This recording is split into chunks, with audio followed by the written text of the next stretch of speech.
আসসালামু আলাইকুম, শুভ সকাল। কেমন আছেন? আশা করি ভালো আছেন।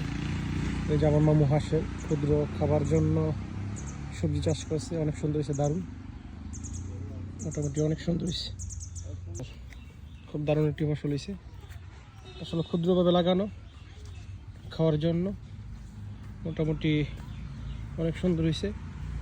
ধনিয়া পাতা লাগাইছে, তারপর পালং শাক, এই যে অলরেডি পালং শাক তোলা হচ্ছে গতকালকে নিয়ে। কোনো ওষুধ নেই, নদীর সাথে তো মোটামুটি অনেক সুন্দর হয়েছে। এখানে পানি, আর এখানে নদীর পাড়ে লাল শাকটা অনেক সুন্দর হয়েছে। আসলে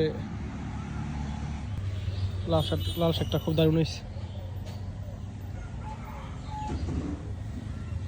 যার নতুনভাবে এদিকে লাগানো হয়েছে,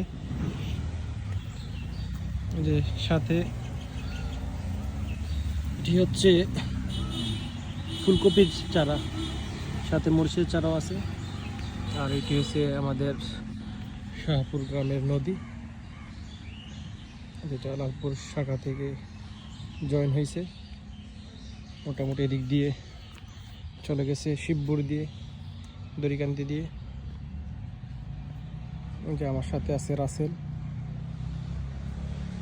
কুমড়ো গাছও লাগিয়েছেন, অনেক সুন্দর হয়েছে।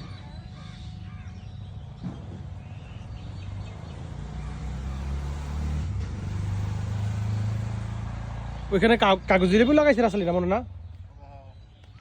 যে লেবু তো ধরে রয়েছে মাশাআল্লাহ।